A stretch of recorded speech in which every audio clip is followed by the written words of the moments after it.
El desarrollo del sistema portuario es fundamental para la movilización de carga en el país y evidentemente lo que se ha estado haciendo en estos meses en materia de coordinación, desarrollo e implementación de los puertos como, más que como centros logísticos que lo son centros de desarrollo de todo el litoral mexicano, hace que las cosas cambien. Esta es parte de esa propuesta diferente que hoy tiene el presidente Andrés Manuel López Obrador. Y para eso, pues hemos invitado a Héctor López, el coordinador de puertos de la Secretaría de Comunicaciones y Transportes.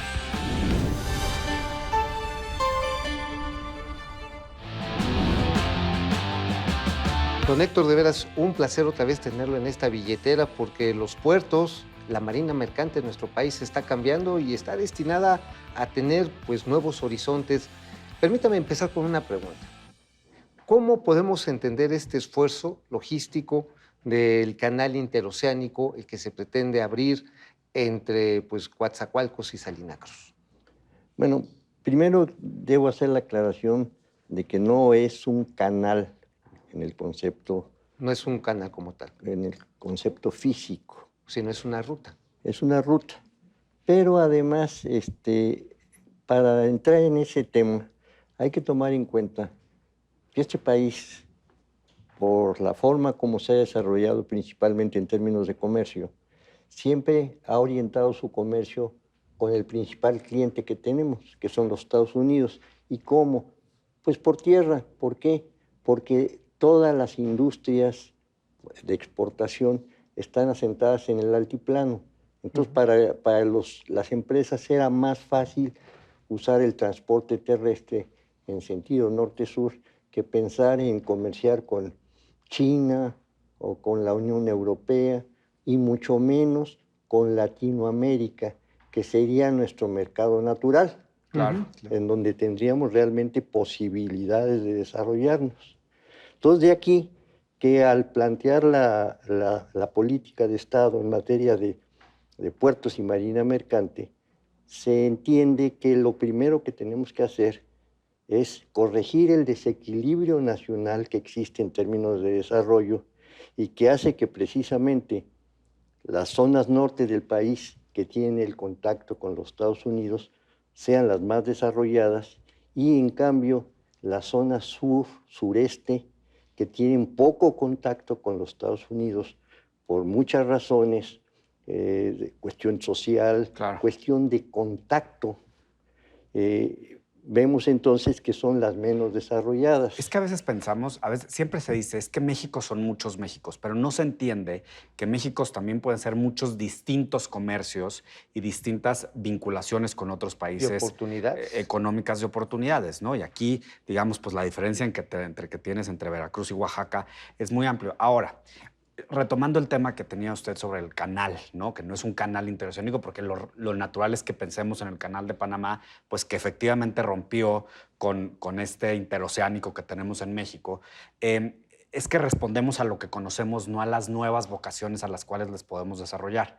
Y sabemos que ustedes tienen un plan muy específico para darle una nueva vocación de comercio y de interrelación con otros países a partir de los puertos. ¿Nos puede platicar de esto? Bueno, definitivamente, si nosotros tomamos en cuenta las políticas anteriores que han existido en materia de comercio mundial, antes el comercio era entre países, entonces era muy fácil establecer mediante convenios, no en términos de competencia, sino mediante convenios, la relación de yo te mando tanto y tú me mandas tanto, transportamos en nuestra flota tanto y tú transportas en tu flota tanto. Entonces Claro.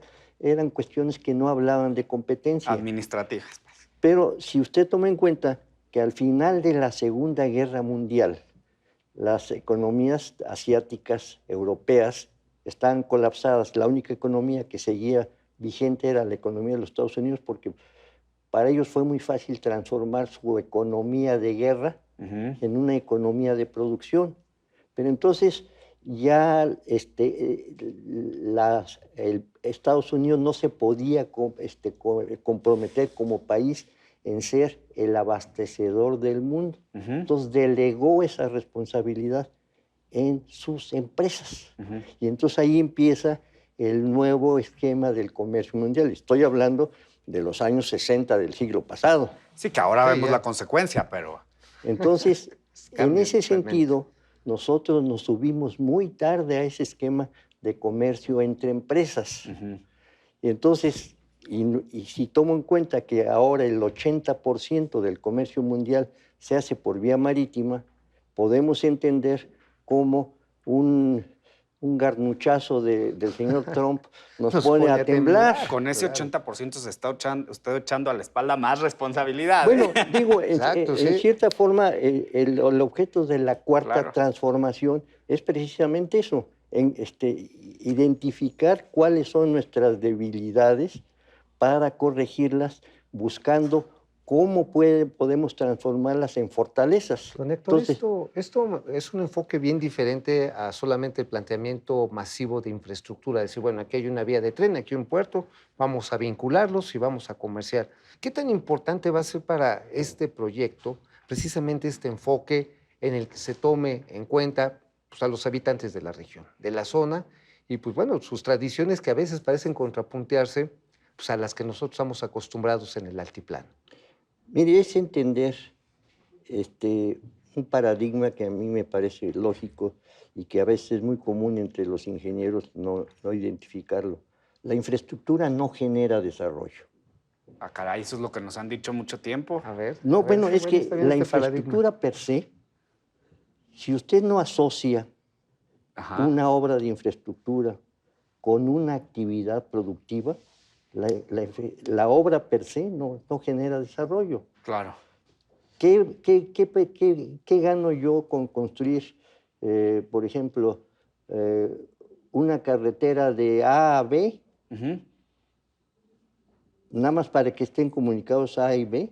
Pues No, hay no, que meterle... lo hago pensando en que para que A y B saquen provecho de esa carretera, tengo que desarrollar actividades productivas que aprovechen esa infraestructura.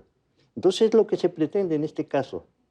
Es decir, desarrollar la industria en el Istmo de Tehuantepec, una industria que no es una industria de punta. Que queremos luego compararla con la del norte. No es No, pues necesario. no es posible. Son dos cosas Entonces distintas. tenemos que generar una industria que sea compatible con las necesidades y las características de los mercados de Centroamérica. Entonces, ¿cómo piensa usted que, en un sexenio podamos nosotros subir de usos y costumbres a tecnología de Sí. punta? Y no sobra decirlo, No son en también va a 6 tener años. un impacto en todo este tema que acabamos de pasar de la Seguramente. migración y los aranceles, porque estás respondiendo a lo que el mercado te No, demanda, y a una dinámica humana, a don lo que Héctor. tienes al lado. No vas a ir a vender tu... No, y a una dinámica humana como la migración, porque es ineludible que la gente de Centroamérica va a llegar a sentarse a estas regiones en busca de oportunidades. No va. Ya. Ya está ocurriendo. ¿Cuál es el problema que tenemos en este momento? ¿Qué implica desarrollar un puerto? Bueno, implica que entender que el puerto no es ya un simple punto de transferencia entre dos formas de transporte. Implica en que el puerto forma parte de una cadena logística Claro. y que en la medida de que ese puerto sea eficiente, no se constituye en el eslabón más débil de esa cadena logística, sino al contrario, tiene que tener las fortalezas para ser eficiente la cadena.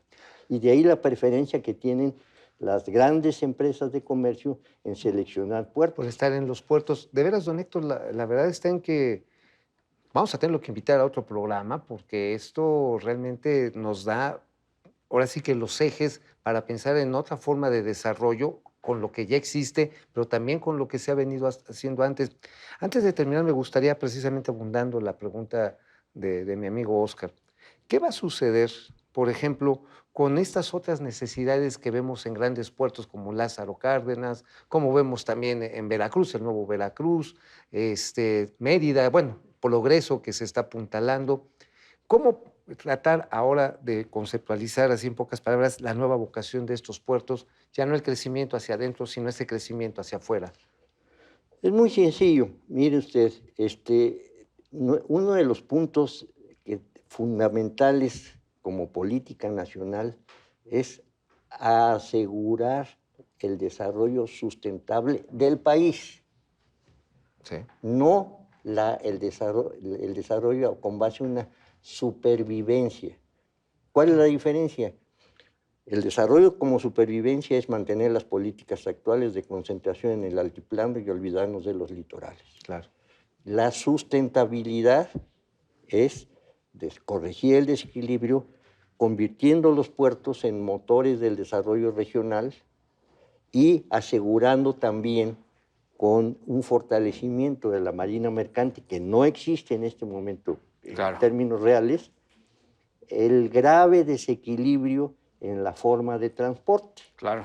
Entonces, si nosotros consideramos que el 0.2% de las cargas que se mueven por mar hacia el exterior las mueven barcos de bandera mexicana, es nada. Nada. Y que el 80% del transporte de distribución nacional se hace por tierra a altísimos costos, con muchos riesgos de robos, Claro. deterioro de los vehículos, deterioro de las carreteras. Entonces, nosotros estamos instrumentando precisamente para entrar en esa mentalidad terrestre que tenemos, un programa de carreteras marinas precisamente para impulsar El reto es la marina enorme, mercante. pero sin lugar a dudas, los resultados con esta visión tan integral y tan clara de la historia, pero también del presente y del futuro del comercio, sin lugar a dudas vamos a llegar a muy buen destino. Muchísimas gracias, don Héctor, por habernos acompañado Al contrario, el gusto ha sido en mío. esta billetera. Bueno, creo que nos ha dado un muy buen panorama del sector portuario y sobre todo de México hoy es uno de los puntos y destinos también de trasvase de mercancías, de desarrollo en general en el país. Depende mucho de las capacidades, el despliegue importantísimo del sistema portuario. Hemos escuchado a Héctor López, él es el coordinador general de puertos de la Secretaría y Marina Mercante de la Secretaría de Comunicaciones y Transporte.